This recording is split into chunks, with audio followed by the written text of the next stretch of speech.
فلا أقسم بمواقع النجوم وإنه لقسم لو تعلمون عظيم إنه لقرآن كريم في كتاب مكنون لا يمسه إلا المطهرون تنزيل من رب العالمين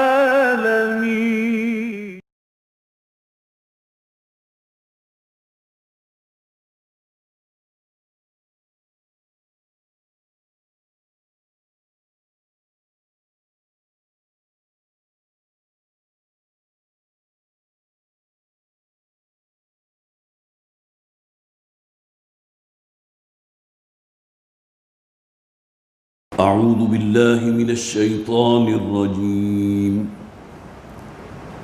بسم الله الرحمن الرحيم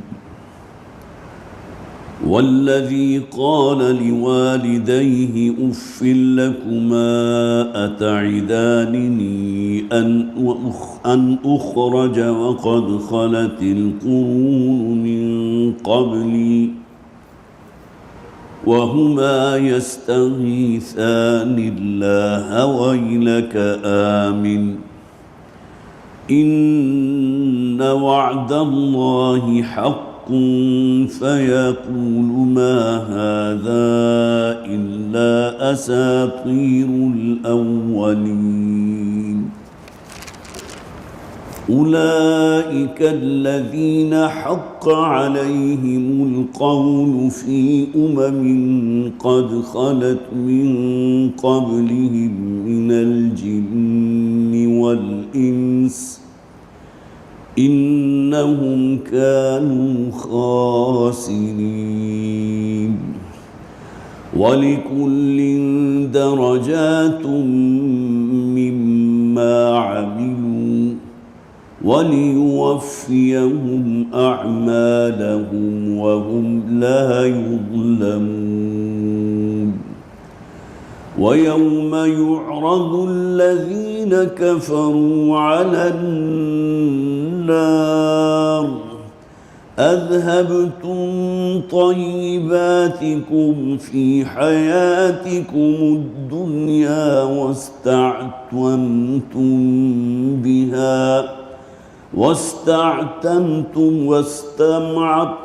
واستمتعتم بها فاليوم تجزون عذاب الهون بما كنتم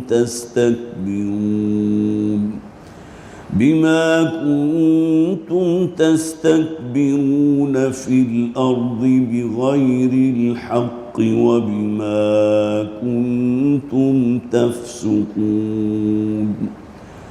واذكر أخا عاد إذ أنذر قومه بالأحقاف وقد خلت النذر من بين يديه ومن خلفه ألا تعبدوا إلا الله إني أخاف عليكم عذاب يوم عظيم قالوا أجئتنا لتأفكنا عن آلهتنا فأتنا بما تعدنا إن كنت من الصادقين صدق الله العظيم رب اشرح لي صدري ويسر لي أمري واحلل عقدة من لساني يفقهوا قولي اللهم ألهمنا رشدنا وأعذنا من شرور أنفسنا آمین یا رب العالمین۔ سورہ احقاف کا یہ تیسرا رکوع ہمارے زیر مطالعہ ہے۔ اگرچہ دوسرے رکوع کی بھی چند آیات ابھی میں نے تلاوت کی ہیں۔ پچھلی مرتبہ یاد ہوگا آپ کو کہ جہاں ہماری گفتگو ختم ہوئی تھی اس مقام پر قرآن حکیم نے 2 کرداروں کا ذکر کیا تھا۔ ایک کردار ان لوگوں کا کہ جو اللہ کی فرما برداری اختیار کرنے والے ہیں، متقی ہیں، اللہ اور اللہ کے رسول کی اطاعت کرنے والے ہیں، ان کی دعا کیا ہوتی ہے، اور خاص طور پر وہ مرحلہ جب کہ وہ اپنی عقل کی پختگی کو پہنچ جاتے ہیں۔ آپ کو یاد ہوگا وہ الفاظ جو ہم نے پچھلی مرتبہ پڑھے تھے، حتیٰ اذا بلغ اشدہ وبلغ 40 سنہ، یہاں تک کہ جب وہ اپنی پوری شدت کو پہنچ گئے اور 40 برس کے ہو گئے۔ اب اس کے بعد جو دعا ہے وہ بہت جامع دعا ہے، جیسا کہ میں نے عرض کیا تھا۔ بہت سے حضرات یہاں موجود ہیں، ممکن ہے انہیں یاد بھی ہو، لیکن جنہیں یاد نہیں ہے انہیں یاد کر لینا چاہیے۔ قال رب اوزعنی ان اشکر نعمتک التی انعمت علی وعلی والدی۔ تو وہ شخص کہ جو عقل کی پختگی حاصل کر لیتا ہے، گویا کہ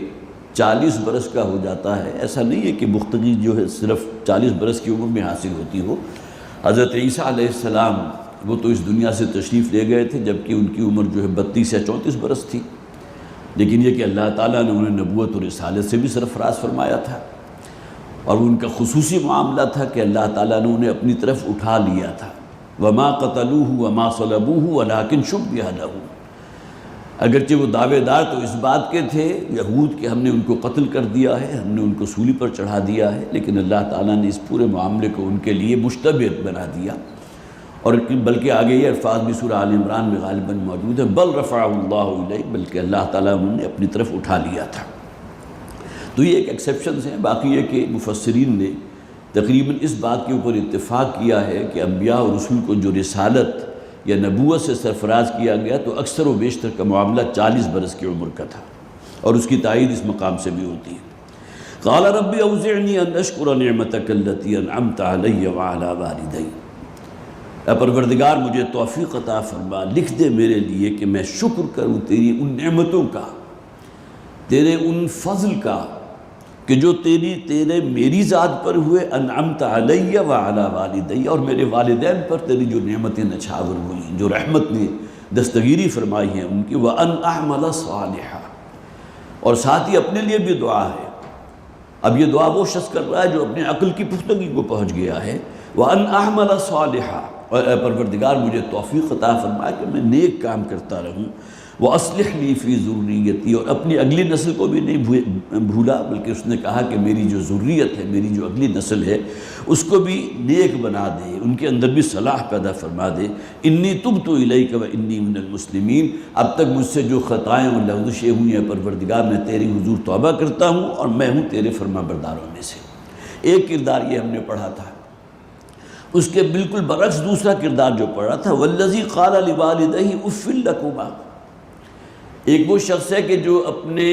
رب سے مناجات کر رہا ہے، دعا کر رہا ہے، اور اپنے والدین کے حق میں دعا کر رہا ہے، اور ایک یہ شخص ہے کہ جو والدین کو دھتکار رہا ہے۔ والذی قال لوالدیہ اف لکما، اور وہ شخص کہ جس نے اپنے والدین سے یہ کہا کہ تف ہے تمہارے اوپر، تمہاری عقل پر، اتعداننی ان اخرج وقد خلت القرون من قبلی، کیا تم مجھے جو ہے یہ وعید سنا رہے ہو، یہ دھمکیاں دے رہے ہو کہ مجھے دوبارہ زندہ کر لیا جائے گا، دوبارہ اٹھا لیا جائے گا، حالانکہ مجھ سے پہلے کتنی اقوام گزر چکی ہیں۔ وَهُمَا يَسْتَغِيثَانِ اللَّهِ وَيْلَكَ آمِنْ، اور وہ دونوں والدین جو اللہ کے حضور استغاثہ کر رہے ہیں۔ استغاثہ کسے کہتے ہیں؟ ایک شخص آپ کی بات نہیں مان رہا، استغاثہ لے کر آپ فریادی بن کر کس کے پاس جاتے ہیں؟ ظاہر ہے کہ اللہ سے بڑھ کر تو کوئی باتوں کا سننے والا نہیں ہے، لہٰذا یہ بے بس والدین جو ہے اپنے رب کے حضور جو ہے دعا کر رہے ہیں، استغاثہ کر رہے ہیں، اور پھر اسے کہتے ہیں ویلکا، تیرا ناس جائے، آمن، ایمان لے کر آؤ، اس لیے کہ اللہ تعالیٰ نے انسان کی فطرت کے اندر وہ ایمان رکھا ہے کہ تمہارا فسق و فجور ہے، تمہاری معصیتوں بھری زندگی ہے، جس کی وجہ سے وہ پردے آ گئے ہیں، تم اللہ کو بھول چکے ہو۔ ان وعد اللہ حق، اللہ کا وعدہ حق ہے، وہ دن لازماً آ کر رہے گا جبکہ تمہیں اپنے رب کے حضور پیش کیا جائے گا، اور پھر تمہیں اپنے اعمال کی جواب دہی کرنی ہوگی۔ فَيَقُولُ مَا هَذَا إِلَّا أَسَاطِيرُ الْأَوَّلِينَ، تو وہ شخص کہتا ہے، یہ دوسرا کردار ہے، وہ کہتا ہے کہ یہ جو کچھ بھی تم ہمیں سنا رہے ہو یہ اصل میں پچھلے زمانے کی کچھ کہانیاں ہیں جو ہم سنتے چلے آ رہے ہیں۔ اولئک الذین حق علیہم القول، یہ صرف ترجمہ کر رہا ہوں، یہ وہ لوگ ہیں کہ جن پر اللہ کا وہ قول ثابت ہو گیا فی امم قد خلت من قبلہم،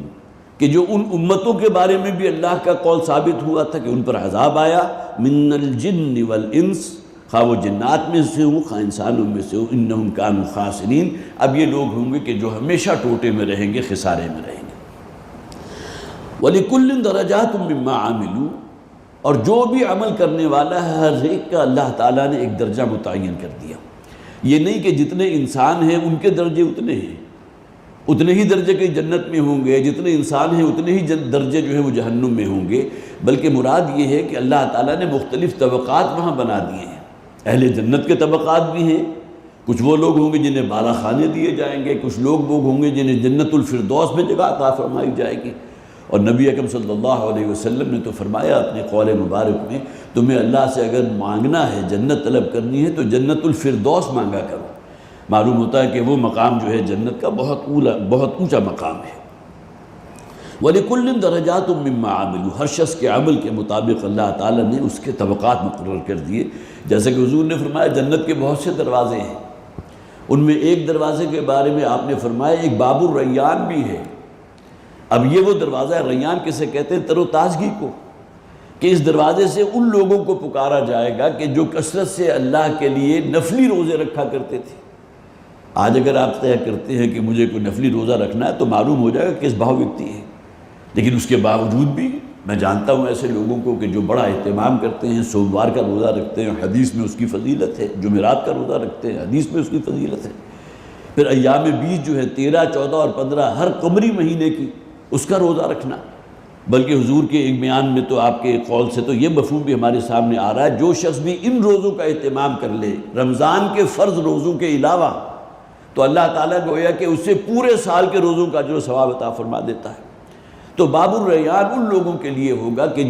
جن کا خصوصی جو ہے ایک شغف تھا نفلی روزے رکھنے کے ساتھ، تو ان کو پکارا جائے گا اس دروازے سے۔ تو مختلف درجات ہیں، مختلف طبقات ہیں، لیوفیہم اعمالہم وہم لا یظلمون، تاکہ اللہ تعالیٰ ان کے اعمال کی بھرپور جزا یا سزا ان کو دے دے اور کسی پر کوئی ظلم نہیں ہوگا۔ بہت اہم بات ہے کہ ظلم کس اعتبار سے، یہ جو ہے معاملہ صرف اندھی نگری چوپٹ راج کا نہیں ہے۔ ایسا نہیں ہوگا کہ جو نیک وکار ہیں جنہوں نے اس دنیا میں قربانیاں دی ہیں، ایثار کیا ہے، اپنی جان اور اپنا مال جو ہے کھپایا ہے اللہ کے لیے، اللہ کے دین کے لیے، روپے پیسے سے کسے محبت نہیں ہوتی، اس کے باوجود وہ خرچ کرتے رہے ہیں، یہ تو حد درجے کا ظلم ہوگا کہ انہیں کوئی ریوارڈ نہ دیا جائے۔ اور اس کے برعکس وہ لوگ کہ جو ظلم کر روا رکھتے رہے، جو فسق و فجور میں تمام حدود کو پار کر گئے، ان کے لیے کوئی پکڑ نہ ہو، انہیں کوئی سزا نہ ملے، وہ بھی اسی طرح رخصت ہو جائیں جس طرح کوئی عابد اور نیک اور متقی شخص اس دنیا سے چلا جاتا ہے، رخصت ہو جاتا ہے۔ یہ تو بڑی گویا کہ بڑی حد درجے کی ناانصافی ہوگی۔ وَهُمْ لَا يُظْلَمُونَ، کسی پر کوئی ظلم نہیں ہوگا، حق تلفی نہیں ہوگی۔ گویا کہ مراد کیا ہے کہ نیک وکار لوگوں کو بھرپور جزا اس کی مل کر رہے گی، وہ تمام اللہ کے وعدے جو اس قرآن میں موجود ہیں پوری ہو کر رہیں گے، اور جو بدکار ہیں انہیں وہ تمام وعدے جو اس قرآن میں ہیں وہ بھی پوری طرح ان کی سزا مل کر رہے گی۔ اور یہ ظلم ہوگا کہ نیکوکاروں کو اجر نہ دیا جائے اور بدکاروں کو چھوڑ دیا جائے۔ اسی طرح نیکوکاروں کو ان کے اجر کی مناسبت سے کم دیا جانا یہ بھی ظلم ہے۔ جو اللہ نے وعدہ کیا، اللہ سے بڑھ کر تو اپنے قول کا سچا کوئی نہیں نا، تو لہٰذا جو اللہ نے وعدہ کیا ہے تو اس کے مطابق معاملہ ہوگا۔ وَهُمْ لَا يُظْلَمُونَ، اور کسی پر کوئی ظلم نہیں ہوگا۔ وَيَوْمَ يُعْرَضُ الَّذِينَ كَفَرُوا عَلَى النَّارِ، اور جس دن کے پیش کیے جائیں گے وہ لوگ کہ جو کافر ہیں وہ آگ پر، مراد کیا ہے؟ جہنم کے کنارے انہیں جمع کر دیا جائے گا۔ اب جہنم کی شکل میں ہوگی، اس کی مختلف شکلیں جو ہے ہمارے اذہان میں موجود ہیں۔ ایک تو قرآن حکیم میں بھی جس کا ذکر ہے کہ ایک مشکل مرحلہ ہے جس پر سے ہر شخص کو گزارا جائے گا، جس کے دوسری طرف جنت ہے جسے ہم پل صراط کے نام سے جانتے ہیں۔ اگرچہ پل صراط کا لفظ جو ہے وہ کسی یا یہ کہ عربی میں اس کا کیا بھی ترجمہ ہوگا وہ کوئی حدیث کے اندر نہیں آیا، لیکن یہ کہ کوئی مرحلہ ایسا ہوگا کہ اللہ تعالیٰ نے جن لوگوں کو اس دنیا میں ایمان اور نیک اعمال کا نور جو ہے وہ نوازا ہوگا، تو آخرت میں انہیں وہ نور فراہم کر دیا جائے گا، اور اس کی رہنمائی میں، اس کی روشنی میں وہ اس مشکل مرحلے کو عبور کر جائیں گے۔ اور جن کے پاس وہ نور نہیں ہوگا وہ وہیں اس پل صراط پر سے گزرتے ہوئے گویا کہ لڑکتے ہوئے نیچے جہنم میں جھونک دیے جائیں گے۔ ایک نقشہ یہ بھی ہے، اور کہیں یہ بھی کہا گیا کہ جہنم کے کنارے ان سب کو جمع کر دیا جائے گا، گویا کہ بہت بڑا کوئی گڑھا ہے جس میں آگ روشن ہے، الاؤ روشن ہے، اس کے کنارے انہیں کھڑا کر دیا جائے گا۔ تو یہاں جو فرمایا گیا وَيَوْمَ يُعْرَضُ الَّذِينَ كَفَرُوا عَلَى النَّارِ، جس دن کے لائے جائیں گے وہ لوگ جنہوں نے کفر کیا تھا، پیش کیے جائیں گے وہ لوگ اس کا آگ کے کنارے پر، عَلَى النَّارِ، اس آگ کے سامنے، اذهبتم طیباتکم فی حیاتکم الدنیا واستمتعتم بها، اور انہیں کہا جائے گا کہ دنیا کی زندگی میں جو بھی اللہ کی نعمتیں تمہیں حاصل رہیں۔ دیکھیں یہ نعمتیں صرف ایسا نہیں ہے کہ مسلمانوں کے لیے ہو، مسلمان بھی اللہ کی ان رحمتوں سے، ان نعمتوں سے بہرہ مند اس دنیا میں ہوتا ہے، اور کافروں کے لیے بھی یہ ہے، بلکہ کافروں کے لیے گویا کہ انہیں کھلی چھوٹ دے دی جاتی ہے، یہاں عیاشیاں ہوں، یہاں آسائشیں ہوں، یہاں سہولتیں ہوں، تمام چیزیں وہ حاصل کرتے ہیں۔ اور یہاں مراد صرف کافر تو نہیں ہے، وہ مسلمان بھی جن کے اندر اخلاق نام کی کوئی شے موجود نہیں ہے، جو ملاوٹ کرنے والے ہیں، جو گویا کہ دھوکہ دہی کرنے والے ہیں، یہ تمام لوگ کون ہیں جو اس دنیا میں عیش و عشرت کرتے ہیں۔ تو انہیں کہا جائے گا جو کچھ بھی اللہ تعالیٰ نے تمہارے مقدر میں لکھ دیا تھا وہ تمہیں دنیا میں مل چکا۔ اذهبتم طیباتکم فی حیاتکم الدنیا، دنیا کے مزے تم وہاں لے چکے ہو۔ اب یہاں گویا کہ بین السطور کیا ہے کہ یہاں آخرت میں تمہارے لیے کوئی حصہ نہیں ہے۔ اگر ان کی کوئی نیکیاں تھی بھی تو اللہ تعالیٰ نے اس کا ریوارڈ یا اس کا اجر انہیں دنیا میں دے دیا۔ ان کی فرض کیجئے ان کا چرچا ہو گیا ان کی نیکیوں کا، اور یہ شخص چاہتا بھی تھا کہ میری نیکیوں کا چرچا ہو، لوگوں کے اندر جو ہے گویا کہ معلوم ہونا چاہیے لوگوں کو کہ یہ اتنی خیرات اس نے کی ہے، اتنے صدقات اس نے کیے ہیں۔ تو یہ تمام چیزیں تمہیں حاصل ہو چکی ہیں، جیسا کوئی حدیث میں فقد قیلا،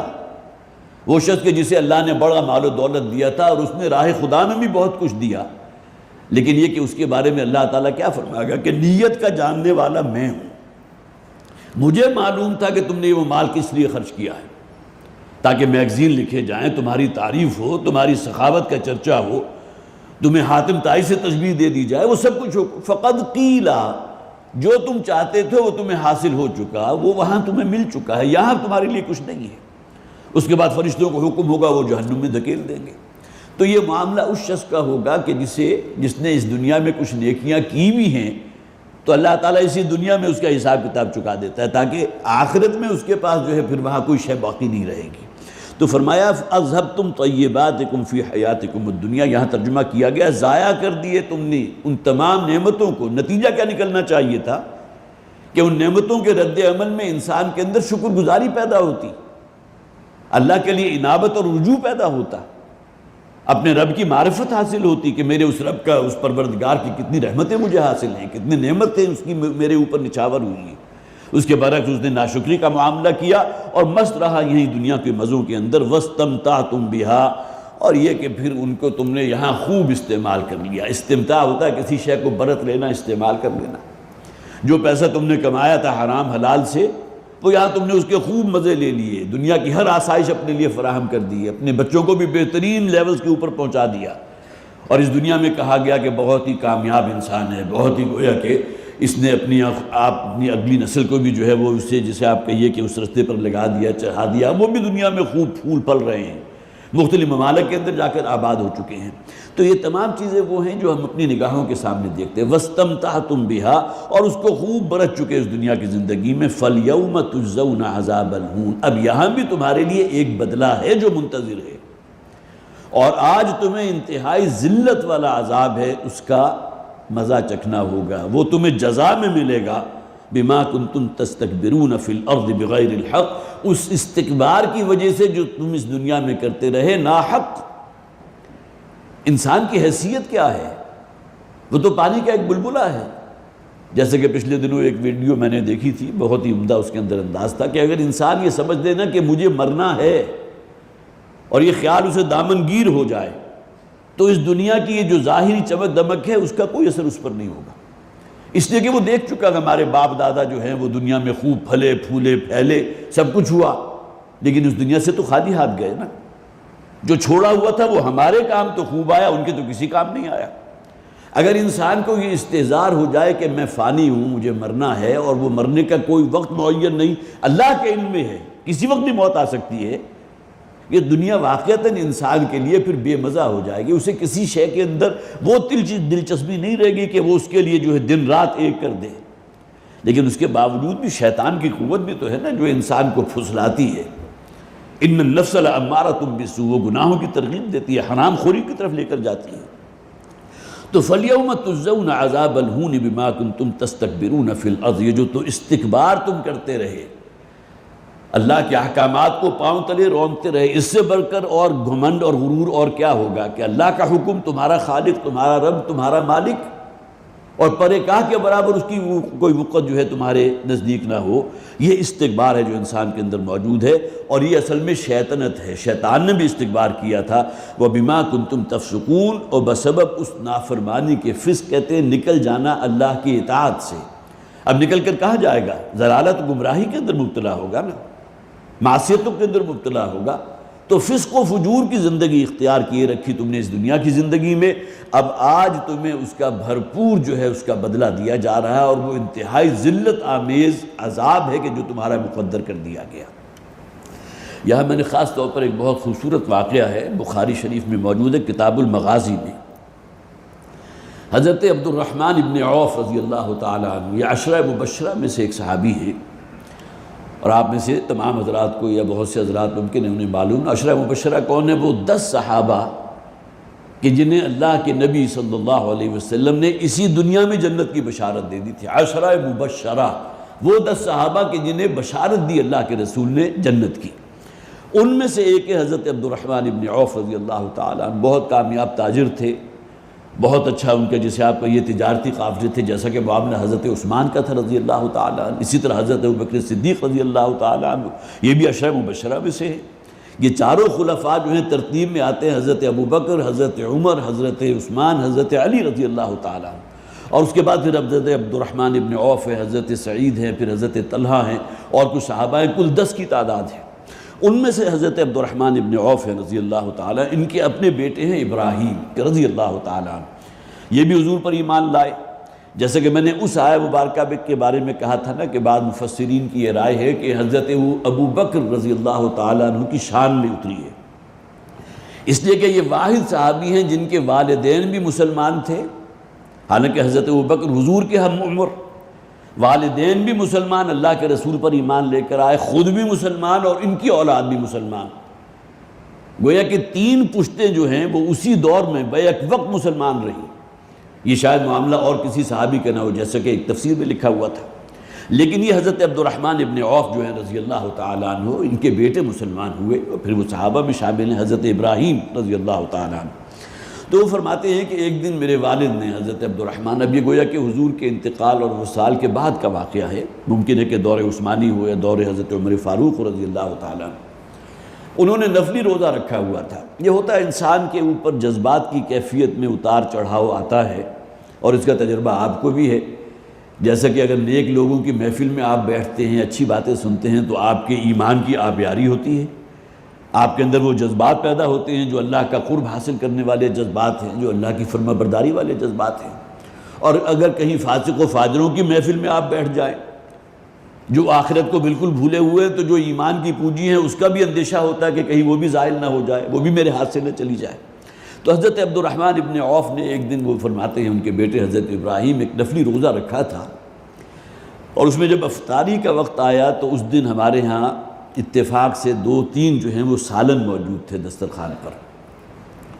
تو حضرت عبد الرحمن ابن عوف رضی اللہ تعالیٰ جب عین افطار کا وقت آیا تو وہ پھوٹ پھوٹ کر رونے لگے، اور ان کی آنکھوں سے جو ہے وہ آنسو روا ہو گئے، اور پھر یہ ہے کہ وہ انتہا ایسے ہوئی کہ اس دن انہوں نے صرف روزہ کھولا اور اس کے علاوہ کسی شے کو ہاتھ نہیں لگایا۔ اور پھر جب بیٹے نے سوال کیا باپ سے کہ ابا جان آج یہ کیفیت آپ کی کیا ہے، آپ پہلے بھی بہرحال روزہ رکھا کرتے تھے، کبھی یہ کیفیت آپ کی نہیں ہوئی، لیکن آج یہ کیفیت خاص طور پر کیوں ہوئی؟ تو انہوں نے کہا بیٹا مجھے یہ آیت یاد آ گئی کہ جس میں اللہ تعالیٰ فرماتے ہیں اذھبتم طیباتکم فی حیاتکم الدنیا واستمتعتم بہا، کہ دنیا میں جو بھی نعمتیں اللہ کی تمہیں حاصل رہی ہیں، جو طیبات تمہیں میسر رہی ہیں، وہ اسی دنیا میں تمہیں اس کا اجر و ثواب دے دیا جاتا ہے، اور پھر یہ کہ اس سے تم پھر بھرپور طور پر لطف اندیز ہوتے ہو اور اس کو خوب انجوائے کرتے ہو۔ کہیں ہمارا شمار ان لوگوں میں نہ ہو۔ اب یہ دھڑکا کسے لگا؟ وہ صحابی جو عشرہ مبشرہ میں سے ایک صحابی ہیں، حضرت عبد الرحمن ابن عوف، اور ان کے بیٹے کہتے ہیں اس دن انہوں نے کسی کھانے کو ہاتھ نہیں لگایا، صرف روزہ افطار کیا اور اس کے بعد رخصت ہو گئے، اپنے کمرے میں چلے گئے ہوں گے، جو بھی اس وقت کا معمول ہوگا، جو بھی کلچر ہوگا، لیکن یہ کہ ان کے اوپر اس درجے رقت طاری ہوئی ہے کہ کہیں ہمیں ہماری جو بھی محنتیں ہیں، ہمارا جو ایمان ہے یا جو ہمارے نیک اعمال ہیں، کہیں اسی دنیا میں ہمیں اس کا بدل تو نہیں دے دیا گیا اور آخرت میں ہم بالکل خالی ہاتھ ہوں۔ اس لیے کہ آگے کیا فرما گئے فَالْيَوْمَ تُجْزَوْنَ عَذَابَ الْهُونِ، حالانکہ یہ تو مکی صورت ہے، اور یہاں ذکر جو ہے سیاق و سباق اگر آپ کے پیش نظر ہو تو امیڈیٹ مخاطب کون ہیں؟ مشرکین مکہ ہیں۔ لیکن یہ اس کے باوجود ان کی کیفیت یہ ہے کہ وہ اپنے بارے میں دھڑکا لگا رہا ہوا ہے، جیسا کہ حضرت عمر رضی اللہ تعالیٰ عنہ کے بارے میں آپ نے سنا ہوگا، بارہا والد محترم نے بھی وہ بات بتائی۔ حضرت حذیفہ جنہیں کہا جاتا تھا کہ یہ حضور صلی اللہ علیہ وسلم کے ایک خاص معاملے میں رازدان ہیں، ایسا نہیں کہ حضور نے تمام راز کی باتیں انہیں بتا دی ہوں، لیکن مدینہ میں جو منافقین تھے تو ان کے نام حضور نے حضرت حذیفہ ابن یمان رضی اللہ تعالیٰ عنہ کو بتا دیے تھے، صاحب سر النبی صلی اللہ علیہ وسلم۔ ان کے بارے میں یہ لقب ان کا مشہور تھا کہ یہ وہ ہیں کہ جن کے پاس اللہ کے رسول کا ایک راز ہے۔ تو حضرت عمر نے ایک دن انہیں اللہ کی قسم کھا کر ان سے یہ سوال کیا کہ مجھے بتاؤ کہ کہیں میرا نام تو لوگوں میں موجود نہیں؟ اس لیے کہ اصل میں دھڑکا اپنے ایمان کا زائل ہونے کا اسی کو رہتا ہے کہ جس کے اندر واقعتاً ایمان موجود ہو۔ جس کے اندر نفاق ہوگا اسے تو کوئی دھڑکا نہیں ہوگا، وہ تو سمجھے گا میں تو مومن ہوں، جنت تو میرا پیدائشی حق ہے، میں مسلمان ہوں، نماز بھی پڑھتا ہوں، روزی بھی رکھتا ہوں، باقی ٹھیک ہے میرے کاروبار میں اگر کوئی حرام بھی شامل ہو گیا یا میری معاشرت کے اندر اگر کہیں بے پردگی اور جو ہے وہ کہیں عریانی جو ہے وہ در آئی ہے، اس سے کیا فرق پڑتا ہے، نماز تو میں پڑھتا ہوں نا، میرا ایمان گویا کہ گارنٹیڈ ہے، مجھے تو جنت ملے ہی ملے۔ لیکن یہ کہ وہ لوگ کہ جنہیں واقعتاً دولت ایمان حاصل ہے، ان کی کیفیت یہ ہوتی ہے جو حضرت عبد الرحمن ابن عوف رضی اللہ تعالیٰ عنہ کی ہوئی،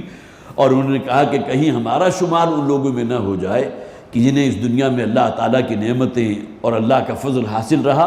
اور وہ گویا کہ نتیجہ تھا ان کے اپنے ان نیک اعمال کا جو اللہ نے اسی دنیا میں دے کر ان کو فارغ کر دیا، اور آخرت میں وہ خالی ہاتھ ہوں گے۔ وَاذْكُرْ أَخَا عَادٍ، اب دیکھیے اب یہاں سے حضرت ہود علیہ السلام، اخا عاد، عاد کے بھائی، قرآن حکیم میں بہت سی قوموں کے ساتھ نسبت کر کے انبیاء کو جو ہے منسوب کیا گیا۔ وَإِلَىٰ عَادٍ أَخَاهُمْ هُودًا، قوم عاد کی طرف اللہ تعالیٰ نے ان کے بھائی حضرت ہود علیہ السلام کو بھیجا۔ وَإِلَىٰ ثَمُودَ أَخَاهُمْ صَالِحًا، قوم عاد کے بعد قوم سمود تھی جسے عاد ثانیہ بھی کہتے ہیں، ان کی طرف اللہ تعالیٰ نے اپنے نبی حضرت صالح علیہ السلام کو بھیجا۔ تو یہاں حضرت ہود علیہ السلام کا ذکر ہے، وَاذْكُرْ أَخَا عَادٍ، اور یاد کرو عاد کے بھائی ہود کے معاملے کو، إِذْ أَنذَرَ قَوْمَهُ بِالْأَحْقَافِ، جبکہ انہوں نے خبردار کیا اپنی قوم کے لوگوں کو، وہ قوم کے جو احقاف کی رہنے والی تھی۔ اب یہ اصل میں جو بھی یہ جزیرہ نما عرب ہے جس میں حجاز شامل ہے، اس کا جو بالکل جنوبی علاقہ ہے، یمن، حضر موت اس میں آ جاتا ہے، عمان اس میں آ جاتا ہے، یہ تمام کا تمام وہ ہے کہ جس میں بہت ہی ریتلے ٹیلے بھی ہیں اور بہت ریگستان ہے۔ مولانا مودودی رحمۃ اللہ علیہ نے بڑی اس میں تحقیق کی ہے، اور یہ احقاف اصل میں جمع ہے حا، قاف اور فا، حقف یا حقف کی، اور حقف یا حقف اس ٹیلے کو کہتے ہیں کہ جو زیادہ بلند نہ ہو لیکن ریتلا ہو، اس لیے کہ ایک ٹیلا جو ہے وہ تو راک کا ہوگا، پتھر کا ہوگا، وہ چٹان جہاں ہے وہ مضبوطی کے ساتھ وہاں قائم رہے گی، لیکن جو ریت کا ہوتا ہے وہ ادھر ادھر ٹریول کرتا رہتا ہے، ادھر تیز ہوا چلی تو معلوم ہوا کہ ریت جو ہے اڑ اڑ کے کسی اور آڑ کوئی آگے سامنے کوئی obstruction آئی وہاں جمع ہو گئی اور وہاں ٹیلا بن گیا۔ تو ریگستان کا جو علاقہ ہمارے پاکستان میں بھی موجود ہے، وہاں کے جو رہنے والے ہیں ان علاقوں کے، وہ کہتے ہیں کہ وہاں تو ہر روز جو ہے جب بھی کوئی تیز آندھی چلتی ہے کچھ ہوتا ہے تو نقشہ بدل جاتا ہے۔ ایک دن پہلے آپ کو سڑک کے ایک طرف جو ان کی بہرحال شاہراہ ہے اس کے ایک طرف کوئی ٹیلا نظر آ رہا ہے، اگلے دن وہ وہاں موجود ہی نہیں، معلوم ہوا کہ وہاں سے کوئی ٹریول کر کے، یہ نہیں کہ وہ باقاعدہ واک کرتا ہوا گیا ہوگا، لیکن تیز ہوا جو ہے اسے ادھر سے ادھر لیے پھرتی ہے، یہ احقاف ہوتے تھے۔ اور ریت جو ہے اس کی کوالٹی یہ ہوتی تھی کہ اس میں جو شے بھی ڈالی جائے وہ اس میں دھنس جاتی تھی، وہ اسے نکل جاتی تھی۔ تو مولانا مودودی رحمۃ اللہ علیہ نے یہ کہا کہ 1846 میں ایک شخص تھا کہ جس نے اس علاقے کا دورہ کیا کہ جس کا ذکر جو ہے موجود ہے، قوم عاد، چونکہ وہ بائبل میں بھی ذکر ان کا موجود تھا، تو اس نے اس علاقے کا دورہ کرنا چاہا تو اس نے یہ کہا کہ وہ علاقہ اس درجے لوگوں کے نزدیک ناپسندیدہ علاقہ ہے کہ کوئی بدو ان کے ساتھ جو ہے جانے کو تیار نہیں ہوا، اور بالآخر ایک بدو نے حامی بھر لی، بڑی بھاری کوئی اسے معاوضہ انہوں نے دیا ہوگا اس سیاح نے، اور وہ وہاں پہنچا اور ایک حد سے آگے جا کر وہ بھی رک گیا کہ آگے میں نہیں جا سکتا، آگے تم جاؤ۔ اس لیے کہ ان لوگوں کے ہاں اس وقت بھی موجود تھا جبکہ حضور کے پر یہ قرآن نازل ہو رہا ہے، کہ یہ جو ریگستان ہے یہ اصل میں بہت ہی شاداب اور سرسبز زمین تھی، اور اس سے پہلے گویا کہ جو پہلی اقوام تھی ان میں قوم عاد تھی کہ جو یہاں متمکن تھی، یہاں بستی تھی، اور وہ بڑی مہذب قوم تھی، لیکن یہ کہ اللہ کا عذاب ان پر آیا اور ان کی وہ تہذیب جو ہے وہ ساری کی ساری دفن ہو گئی اور ریتلا اور بالکل جسے آپ کہیے کہ صحرا کی شکل اختیار کر گیا۔ تو وہ شخص کہتا ہے کہ جب وہ وہاں پہنچا ہے، تفہیم القرآن کے اندر یہ جو ہے واقعہ موجود ہے، تو اس نے ایک جو ہے وہ کوئی پتھر وہاں پھینکا ہے یا کچھ فاصلے کے اوپر، اس لیے کہ ایک حد سے آگے وہ بھی محسوس کرنے لگا جس طرح دلدلی زمین ہوتی ہے نا، کہ دیکھنے میں تو آپ کو اوپر سے خشک لگ رہی ہے، لیکن جیسے ہی آپ اس پہ قدم رکھیں گے تو آپ دھس جائیں گے، اور پھر یہ کہ اس جو بھی مڈ ہوگا اس کے اندر وہ صلاحیت ہوتی ہے کہ جتنا آپ نکلنے کے لیے زور لگائیں گے وہ اتنا ہی آپ کو نیچے اور کھینچے گی، لہذا کوئی جانور اگر اس میں چلا جائے یا پھنس جائے تو پھر اس کے زندہ نکلنے کا امکان نہیں ہے، جتنا وہ زور لگائے گا اتنا زیادہ اندر دھستا چلا جائے گا۔ یہ کوالٹی اس علاقے کی ریت کو حاصل ہے کہ وہاں اگر کوئی شے پھینکی جائے تو جس طرح جو کوئی زندہ چیز ہوتی ہے نا جو دوسرے کو لے کر اپنے اندر اسے جذب کر لے یا نگل جائے یا اس میں دھس جائے، تو یہ معاملہ ہوتا ہے، اور اس کا عینی شاہد وہ شخص ہے کہ جس نے خود یہ دیکھا کہ ایک ذرا بڑا پتھر جب اس نے پھینکا تو تھوڑی دیر میں اس کی نگاہوں سے غائب ہو گیا اور وہ کہیں اندر زمین کے اندر جذب ہو گیا۔ تو یہ اصل میں نتیجہ تھا جن علاقوں پر اللہ تعالیٰ کا عذاب نازل ہوا ہے اس کے پھر جو ہے گویا کہ وہ چیزیں کچھ عرصہ باقی بھی رہتی ہیں، اور اب بھی وہ علاقہ بالکل ویرانہ ہے، وہاں کسی قسم کی کوئی آمد و رفت نہیں ہے، نہ وہاں کوئی جو ہے وہ کوئی سڑکیں بنی ہیں، کوئی شے ایسی نہیں ہے، وہ بالکل ایسا علاقہ ہے کہ جو اب بھی بالکل ویران ہے۔ تو احقاف اصل میں یہ وہ جگہ تھی کہ جہاں یہ قوم عاد بستی تھی اور اپنے زمانے کی بڑی مہذب اور بڑی متمدن قوم تھی۔ وَقَدْ خَلَتِ النُّذُرُ مِن بَيْنِ يَدَيْهِ وَمِنْ خَلْفِهِ، اور ان سے پہلے اس قوم عاد سے پہلے بھی اور ان کے بعد بھی بہت سی اللہ کی طرف متوجہ کرنے والے، خبردار کرنے والے، ڈرانے والے جو ہے وہ اللہ تعالیٰ بھیجتے رہے، وہ آتے رہے ہیں۔ اللہ تعبدوا الا اللہ، اصل بات کیا ہے کہ ہر نبی اور رسول کی دعوت کیا تھی کہ تم بندگی نہیں کرو گے سوائے اللہ کے کسی کی۔ معلوم ہوتا کہ ہر دور میں شرک تو تھا، اب کی شکل میں تھا، حضرت نوح علیہ السلام کے بعد جو ہے بت پرستی کا آغاز ہوا، اور حضرت نوح علیہ السلام کے اپنے دور میں کیا ہوتا تھا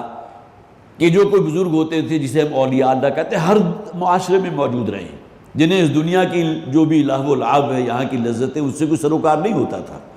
بلکہ یہ کہ وہ اپنے آپ کو وقف کر لیتے تھے، کہیں ویرانے میں جا کر دھونی جما لی اور وہاں لوگ جو ان کے پاس جمع ہو گئے یا اللہ والے ہیں، تو وہ کیا یہ کرتے تھے کہ ان اللہ والوں کی کوئی شبیہیں بنا کر، کوئی تصویریں سی بنا کر ہاتھ کے ذریعے، اور وہ اپنے گھروں میں آویزہ کر لیا کرتے تھے، اور روزانہ ان کو سجدہ کیا کرتے تھے کہ یہ اللہ والے ہیں، ہم انہیں سجدہ کریں گے تو ہمارا رب، ہمارا خالق جو ہے ہم سے خوش ہو جائے گا۔ اس کے بعد پھر بت پرستی کا آغاز ہوا۔ تو جو پہلی قومیں ان سے گزری ہیں، وَقَدْ خَلَتِ النُّذُرُ مِن بَيْنِ يَدَيْهِ وَمِنْ خَلْفِهِ، ان سے پہلے بھی اور ان کے بعد بھی کتنے ہی آئے اللہ کی طرف راغب کرنے والے، متوجہ کرنے والے، اللہ کا ڈر سنانے والے، اللہ تعبدوا الا اللہ کے سوائے اللہ کے اور کسی کی بندگی نہ کرو، انی اخاف علیکم عذاب یوم عظیم۔ اور ہر رسول نے یہ کہا کہ مجھے اندیشہ ہے کہ اللہ تعالیٰ کا کوئی بڑا عذاب ہے کہ جو تم پر دھمکے گا، تمہیں آدب اٹھے گا۔ اس لیے کہ بہرحال اللہ تعالیٰ کا معاملہ بھی تو یہ ہے کہ جب اپنے رسول کو بھیج دیا جو اتمام حجت ہے، اور اگر رسول کے ساتھ قوم نے وہ معاملہ کیا کہ اس کی دعوت کو رد کر دیا، تو پھر اللہ تعالیٰ کی سنت جو ہے نا وہ لازماً وہ در آ کر رہتی ہے۔ اس لیے کہ قرآن حکیم میں وہ آیت موجود ہے، کتب اللہ لأغلبن انا ورسلی، اللہ تعالیٰ نے یہ بات تو لکھ دی ہے کہ میں اور میرا رسول لازماً غالب آ کر رہیں گے۔ وہ غلبہ اس شکل میں ہوتا تھا کہ جو بھی کفار ہیں، جو بھی مشرکین ہیں، جنہوں نے رد کیا ہوتا تھا اس رسول کی دعوت کو، اللہ کا آسمان سے عذاب نازل ہوتا تھا، سب کو ہلاک کر دیا جاتا تھا۔ قرآن حکیم میں قصص الانبیاء کا اینڈ اسی پر ہوتا ہے، یا تو کوئی چنگھاڑ ہے، یا زمین جو ہے وہ شق ہو گئی ہے، خسف ہو گیا ہے، یا آسمان سے پتھروں کی بارش ہوئی ہے، طوفان نوح آیا ہے، یا آل فرعون کو غرق کر دیا گیا ہے۔ تو گویا کہ وہ لوگ ہی جب باقی نہیں رہے تو غالب کون ہوا؟ اللہ اور اللہ کے رسول۔ تو یہ شکل ہوتی تھی پہلے زمانے میں، اور ظاہر ہے کہ نبی اکرم صلی اللہ علیہ وسلم کو جو امتیازی حیثیت حاصل ہے بقیہ انبیاء اور رسول پر کہ آپ نے ایک مکمل انقلابی جد و جہد کے ذریعے اسلام کو غالب کیا۔ غزوہ احد کے موقع پر بھی کوئی تائید غیبی نہیں آئی، خود نبی اکرم صلی اللہ علیہ وسلم خود زخمی ہوئے ہیں، آپ کے جسم مبارک سے اتنا خون بہا ہے کہ آپ پر بے ہوشی طاری ہوئی ہے، لیکن یہ کہ آسمان سے کوئی مدد تو نہیں آئی۔ اگرچہ قرآن حکیم کہتا ہے غزوہ بدر میں اس مدد کا کلائمیکس تھا کہ صرف 313 بالکل نہتے اور اللہ تعالیٰ نے چند ہی ساعتوں کے اندر انہیں غالب فرما دیا، 1000 کا لشکر جو پوری طرح کیل کاٹے سے لیس تھا، اور قرآن میں موجود ہے کہ ہم نے فرشتوں کے ذریعے مسلمانوں کی مدد کی تھی۔ تو اللہ تعالیٰ نے مدد بھی فرمائی ہے، لیکن یہ کہ رسول کا خون بھی بہا ہے، رسول کا خون جو ہے میدان احد میں بھی جذب ہوا ہے، طائف سے واپسی پر بھی حضور کا جسم مبارک جو ہے لہو لہان ہوا ہے۔ تو انی اخاف علیکم عذاب یوم عظیم، تو ہر رسول خبردار کرتا رہا ایک آنے والے دن کے عذاب سے، جو بہت بڑا عذاب ہوگا، وہ جو بڑا دن ہوگا، اس دن جو عذاب آئے گا۔ قالوا اجئتنا لتأفکنا عن آلہتنا، تو قوم کا رد عمل کیا تھا؟ انہوں نے کہا کہ کیا تم ہمارے پاس آئے ہو اس کام کے لیے کہ ہمیں برگشتہ کر دو ہمارے معبودوں سے؟ یہ دیویاں دیوتا جن کی ہم پرستش کرتے رہے ہیں، اور ہم ہی نہیں، ہمارے آباء و اجداد، نسل در نسل یہ ایک پیٹرن ہے کہ جس پر ہمارا دین چلا آ رہا ہے۔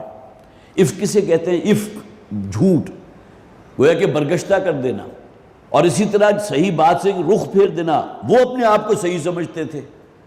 وہ سمجھتے تھے ہمارا دین سچا ہے، ہمارے آباء و اجداد جس پر قائم تھے وہی دین ہے اصل، تو تم ہمارا رخ پھیرنے کے لیے آئے ہو،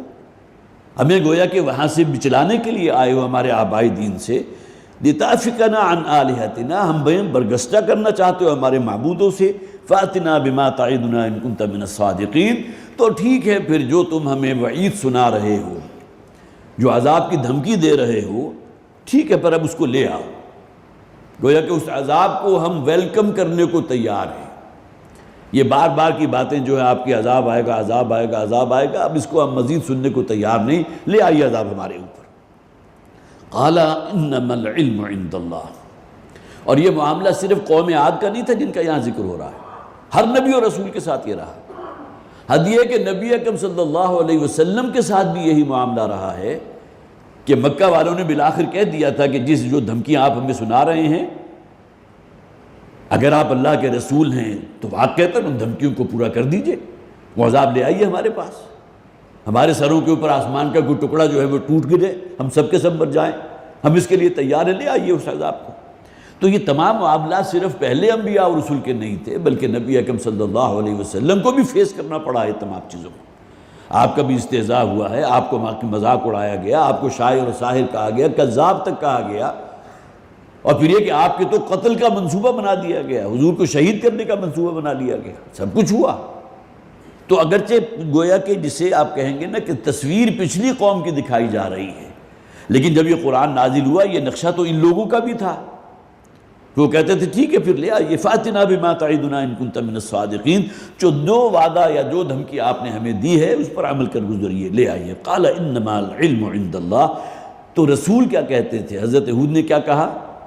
حضور نے بھی یہی کہا تھا، اے نبی آپ ان سے کہہ دیجئے مجھے کسی غیب کا علم نہیں ہے، اللہ نے اگر تمہارے مقدر میں عذاب لکھا ہے تو وہ کب آئے گا اس کے بارے میں کچھ نہیں جانتا، کس کیفیت میں آئے گا اس کا مجھے کچھ معلوم نہیں، میں نے کب دعویٰ کیا کہ میرے پاس علم غیب ہے، یا میں نے کب دعویٰ کیا کہ مجھے قدرت حاصل ہے کہ میں اپنی مرضی سے تم پر عذاب لا سکتا ہوں؟ تو اسی میں سے تو کوئی شے نہیں تھا، جیسا کہ سورہ بنی اسرائیل میں آئے گا، اے نبی صلی اللہ علیہ وسلم آپ کہہ دیجئے سبحان ربی هل كنت الا بشر رسولا، میرا رب بڑا پاک ہے، بڑا اعلیٰ و عرفہ ہے، میں نے کب دعویٰ کیا کہ یہ اختیار مجھے حاصل ہے، میں تو عذاب نہیں لا سکتا، میرے تو علم میں بھی نہیں تمہارے ساتھ کیا معاملہ ہوگا۔ اور اسی سورہ مبارکہ میں ہم وہ آیت مبارکہ بھی پڑھ چکے ہیں کہ مجھے معلوم نہیں ہے کہ میرا معاملہ کیا ہونے والا اور تمہارے ساتھ کیا ہوگا، آنے والے ایام جو ہے اللہ تعالیٰ میرے ساتھ کیا معاملہ کرے گا اور تمہارے ساتھ کیا معاملہ ہونے والا ہے، میرے علم میں نہیں ہے۔ تو فرمایا قال انما العلم عند اللہ، تو کہا رسول نے کہ علم تو اللہ کے پاس ہے، اس کی حکمت ہے، اس کا علم ہے کہ کب وہ جو عذاب کا وعدہ ہے پورا ہوگا۔ وَأُبَلِّغُكُم مَّا أُرْسِلْتُ بِهِ، اور میں تو جو شے تمہیں دے کر بھیجا گیا ہوں میرا کام اسے تم تک پہنچا دینا ہے۔ فَهَلْ عَلَى الرُّسُلِ إِلَّا الْبَلَاغُ، رسولوں کے ذمے صرف اس پیغام کو پہنچا دینا ہے۔ رسولوں کو یہ اختیار نہیں ہے کہ ان کے ہاتھ میں اللہ نے یہ بھی اختیار دیا ہو کہ جو لوگ ایمان نہیں لائیں گے ان کو سزا بھی آپ دے سکتے ہیں، ان پر عذاب بھی آپ نازل کر سکتے ہیں۔ قرآن حکیم میں خود نبی اکرم صلی اللہ علیہ وسلم سے کیا کہا گیا؟ وَمَا أَنْتَ عَلَيْهِمْ بِمُسَيْطِرٍ، اس لیے کہ حضور کے دل میں بھی تو خیال پیدا ہوتا تھا نا کہ 13 برس ہو گئے ان مکہ والوں کو بلاتے ہوئے، سوائے 100 150 125 افراد کے اور کوئی ایمان نہیں لایا۔ تو حضور کے دل جو ہے اس کے اندر جو بھی اپنی قوم کے لیے، اپنے لوگوں کے لیے، اپنے رشتہ دار جو وہاں موجود تھے ان کے لیے جو محبت تھی، اور انہیں معلوم تھا حضور کو کہ اب یہ گویا کہ جہنم کی طرف بڑھ رہے ہیں، اسی طرف آگے جا رہے ہیں۔ ممکن ہے حضور کے دل میں یہ بھی خیال پیدا ہوتا ہو کہ کہیں میری بات پہنچانے میں کوئی کسر نہ رہ گئی ہو، اس کا میں نے کوئی حق ادا نہ کیا ہو۔ تو رسولوں کو کہا گیا کہ ہمارے ذمے تو صرف یہ کام، بلغکم ما ارسلت بہ، اور میں تو تمہیں پہنچا رہا ہوں، میں نے جو شے تم کو پہنچائی ہے وہ پیغام ہے جو میرے رب کی طرف سے مجھے بھیجا گیا۔ وَلَٰكِنِّي أَرَاكُمْ قَوْمًا تَجْهَلُونَ، لیکن یہ کہ میں اب یہ دیکھ رہا ہوں کہ اب تم جو ہے اپنی اسی نادانی میں ہو، مست ہو اسی دنیا کی، یہاں کی رنگینی میں، یہاں کے جو بھی عیش و عشرت ہے اسی کے اندر تم مست ہو۔ فَلَمَّا رَأَوْهُ عَارِضًا مُسْتَقْبِلَ أَوْدِيَتِهِمْ، عارض کہتے ہیں گھٹا یا بدلی کو۔ اب اس قوم پر جو اللہ کا عذاب آیا قرآن میں بہت سے مقامات پر ذکر ہے، اور اس میں جو کلائمیکس ہے وہ سورہ حاقہ ہے، اس کے الفاظ میں آپ کو سناتا ہوں۔ فَلَمَّا رَأَوْهُ عَارِضًا مُسْتَقْبِلَ أَوْدِيَتِهِمْ، اب جب انہوں نے دیکھا ایک ابر کو، ایک بادل ہے، ایک گھٹا ہے کہ جو ان کی وادیوں کا رخ کیے ہوئے ہے۔ یہ تجربہ ہوتا ہے آپ نے اپنے گھروں میں، تو اچانک آپ دیکھتے ہیں مغرب سے یا شمال سے جو ہے کوئی گھٹا اٹھی ہے۔ اب آپ کو تو معلوم نہیں کہ یہ آپ کے سر سے ہو کر کہیں آگے جا کے گزر جائے گی یا یہ کہ یہیں کوئی تباہی لائے گی، اور اللہ تعالیٰ کا فیصلہ ہے اگر وہ اس علاقے کو جو ہے اس گھٹا کے ذریعے تباہ و برباد کرنا چاہے، اور وہ کسی بگولے کی شکل میں، کسی ٹورنیڈو کی شکل میں بستی کی بستی جو ہے اس کو نیست و نابود کر دے، ملیا میٹ کر دے، یہ تو اللہ کا حکم ہے نا۔ تو اس بستی کے لوگوں نے بھی جب دیکھا کہ ایک بدلی ہے اور ایک جو ہے کالی کچھ گھٹا ہے کہ جو ان کی بستی کی طرف چل رہی ہے، مستقبلہ، جو رخ کیے ہوئے ہے اودیتہم، ان کی وادیوں کی، ان کے سرزمین کی، اور یعنی ممکن ہے وہ منتظر ہوں کہ کب بارش ہو اور ہماری پیاسی زمین جو ہے وہ سیراب ہو، اور کسی کاشتکار نے بڑی محنت کی ہے، کوئی بیج ڈالا ہے، کوئی گوڑی لگائی ہے، اب وہ منتظر آسمان سے کوئی باران رحمت کا نزول ہوگا تو یہاں میری فصل لہلائے گی۔ اب انہوں نے دیکھا تو ظاہر ہے کہ یہاں اگرچہ موجود نہیں ہے، لیکن یہ کہ وہ خوشیاں منانے لگے ہوں گے، اور بڑے مطمئن قالوا ھذا عارض ممطرنا، تو انہوں نے یہ کہا اب یہ بدلی جو ہے یہ ہمارے اوپر برسے گی، اب گویا کہ بڑا ہماری زمین جو ہے وہ بھی سیراب ہو جائے گی اور ہم خوشیاں منائیں گے، جس طرح ہوتا ہے جب بارش ہوتی ہے تو پھر گویا کہ جشن کا سماں ہوتا ہے، خاص طور پر عرب کے وہ علاقے جہاں کبھی بارش ہوتی نہیں۔ اور اب جو بارشیں ہو رہی ہیں جو عام طور پر جو ہے وہ واٹس ایپ پر جو بھی ویڈیوز وغیرہ شیئر ہوتی ہے اس میں دیکھا ہوگا، وہ تو گویا کہ ایسی ہلاکت لے کر آتی ہیں بارشیں کہ معلوم ہوتا ہے کہ کسی سمندر ہے کہ جو بہہ رہا ہے اور اس کے اندر گاڑیاں اس طرح تیر رہی ہیں، مکانات جس طرح اس میں جو ہے زمین بوس ہو رہے ہیں، اور وہ ان کے ظاہر نشیبی علاقے ہیں، وہ سارا جو بھی پہاڑی پانی ہے وہ جمع ہو جاتا ہے، اور اس کے بعد جو ان کے رستے میں آتا ہے اسے لے کر وہ اسے نگلتا ہوا تباہ و برباد کرتا ہوا آگے نکل جاتا ہے۔ لیکن یہ عرب کا علاقہ کبھی کبھی بارش ہوتی تھی وہ جشن کا سامان ہوتا تھا۔ تو یہی قوم کے لوگ تھے، جب انہوں نے اس ابر کو، اس بادل کو، اس گھٹا کو اپنی طرف آتے ہوئے دیکھا تو بڑی خوشیاں منانے لگے، اور انہوں نے کہا ھذا عارض ممطرنا، اب یہ وہ گھٹا ہے یا بدلی ہے کہ جو اب ہمارے اوپر برسے گی اور ہم جو ہے بڑا گویا کہ سیراب ہو جائیں گے۔ بل ہوا مستعجلتم بہ، اصل میں یہ بدلی نہیں تھی بلکہ یہ وہ شے تھی جس کی تم بڑی جلدی مچا رہے تھے۔ وہ جلدی کے الفاظ آ گئے نا، فاتنا بما تعدنا ان کنت من الصادقین، یہ بار بار جو تم ہمیں دھمکیاں دے رہے ہو عذاب آئے گا اللہ کا، تو لے آؤ اس عذاب کو۔ اب یہ جب ابر انہیں اپنی طرف آتا ہوا محسوس ہوا، کالی گھٹا محسوس ہوئی، تو انہوں نے کہا یہ تو بارش برسے گی۔ اس پر کہا گیا بل ہوا مستعجلتم بہا، نہیں یہ بارش نہیں ہے، اس سے تم سیراب نہیں ہوگے بلکہ اس سے تباہ و برباد ہو جاؤ گے، تمہارا کوئی وجود باقی نہیں رہے گا۔ ریح، یہ ایک بہت تیز ہوا ہے، جھکڑ ہے، فیہا عذاب علیم، اور یہ جھکڑ صرف تیز ہوا نہیں ہے بلکہ اس میں اللہ کا عذاب پوشیدہ ہے۔ وہ عذاب جسے تم تمسخر اور استہزاء سے جو ہے اس کا مذاق اڑاتے رہے، رسول کو یہ کہتے رہے لے آؤ اس عذاب کو، ہم اسے فیس کرنے کو تیار ہیں، اسے ولکم کرنے کو تیار ہیں، تدمر کل شیء بامر ربھا، اور یہ تیز ہوا جو ہے اس نے اکھاڑ پھیرا ہر شے کو اپنے رب کے حکم سے۔ اور یہ قوم وہ تھی کہ جو بہت ہی قداور قوم تھی، بہت ہی قوی ہیکل قسم کے لوگ تھے، اور اس کے بارے میں جو مختلف روایات ہیں، 10-15 فٹ ان کا قد تھا، اور بڑے مضبوط اعضاء ان کے ہوتے تھے۔ اور یہی بات ان کے استکبار کی بنی تھی جو ہم نے پڑھا، بما کنتم تستکبرون فی الارض، استکبار کرتے رہے اس دنیا میں کہ تمہارے پاس تو بڑی طاقت ہے، تم بڑے لمبے چوڑے ہو، تمہیں کوئی شکست نہیں دے سکتا۔ تمہاری موت ہوئی ہے ایک ہوا کے ہاتھوں، اور اس ہوا نے جو ہے ان قوی ہیکل لوگوں کو چٹانوں کے ساتھ پٹک پٹک کے ان کو ہلاک کر دیا، تباہ و برباد کر دیا، ان کا کچوبر نکال دیا۔ تدمر کل شیء بامر ربھا، وہ ہر شے کو تل پٹ کیے ہوئے تھی، ہر شے کو ملیا میٹ کر دیا اس ہوا نے اپنے رب کے حکم سے۔ فاصبحوا لا یری الا مساکنہم، کچھ مساکن تو رہ گئے ان کے باقی، کچھ پہاڑوں میں شاید ممکن ہے غاریں بنائی ہوں، کچھ اور چیزیں ایسی ہوں۔ بہرحال جیسا کہ میں نے عرض کیا، یہ علاقہ جو ہے وہ ریتلا علاقہ، اور ریت بھی وہ کہ جو ہر شے کو انگلف کر دیتی تھی، اپنے اندر دھسا لیتی تھی، اور پھر اللہ کا عذاب اس بستی کے اوپر آیا تو ان کے کچھ جو ہے وہ ڈھانچے جو ہے ان کے گھروں کے وہ تو موجود رہ گئے۔ لا یری الا مساکنہم، اب وہاں رہنے والا کوئی شخص موجود نہیں تھا، سب لوگ ہلاک کر دیے گئے۔ کذالک نجزی القوم المجرمین، اور اسی طرح اللہ تعالیٰ فرماتے ہیں کہ ہم سزا دیا کرتے ہیں اس قوم کو کہ جو اللہ کی مجرم قوم ہوتی ہے۔ اب دیکھیے جیسا کہ میں نے عرض کیا تھا، سورہ حاقہ کا بالکل آغاز ہوا، الحاقۃ ما الحاقہ وما ادراک ما الحاقہ۔ پہلی 3 آیات تو بالکل اسی پیٹرن پر ہیں جو القاریعۃ ما القاریعہ وما ادراک ما القاریعہ۔ دونوں سے مراد کیا ہے؟ قیامت۔ الحاقہ وہ واقع ہو جانے والی، وہ حاقہ وہ کھڑکھڑا دینے والی، وہ تباہ و برباد کرنے والی، تمہیں معلوم ہے وہ کیا ہے؟ ما الحاقہ وما ادراک ما الحاقہ، تم اس کا تصور نہیں کر سکتے، وہ گھڑی جب آئے گی اور وہ جو اللہ کی طرف سے عذاب آئے گا تو اس کی کیفیت کیا ہوگی۔ آگے فرمایا کذبت ثمود وعاد بالقاریہ، 4تھی آیت۔ یہ ثمود اور عاد بڑی، جسے آپ کہیے طاقتور اقوام تھی نا، انہوں نے جھٹلایا تھا اپنے نبیوں کو۔ کذبت ثمود وعاد بالقاریہ، اور وہ استہزاء کرتے تھے، مذاق اڑاتے تھے، وہ عذاب کا دن جب ان پر ہوگا تو وہ کون سا عذاب ہوگا، لے آئیے اس عذاب کو، جیسے کہ ہم نے پڑھا فَأَمَّا ثَمُودُ فَأُهْلِكُوا بِالطَّاغِیَةِ، کہ ایک آیت میں تو ان دونوں قوموں کا ذکر کر دیا گیا، قوم سمود قوم عاد۔ اگلی آیت میں فرمایا گیا فَأَمَّا ثَمُودُ فَأُهْلِكُوا بِالطَّاغِیَةِ، جہاں تک معاملہ قوم سمود کا تھا ان کو تو ہم نے ایک کڑک سے، ایک چیخ سے، ایک چنگھاڑ سے ہلاک کر دیا۔ اب معلوم ہوتا ہے کہ فرشتے کو کسی کو اللہ نے حکم دیا ہوگا اور اس نے ایسی ایک چنگھاڑ لگائی ہوگی کہ پوری قوم جو ہے اسی کی تاب نہ لاتے ہوئے ہلاک ہو گئی۔ اگرچہ اور بھی بہت سے عذاب کی صورتیں ہیں جو اس قوم کے بارے میں قرآن میں موجود ہیں، ان میں سے ایک شکل یہ بھی ہے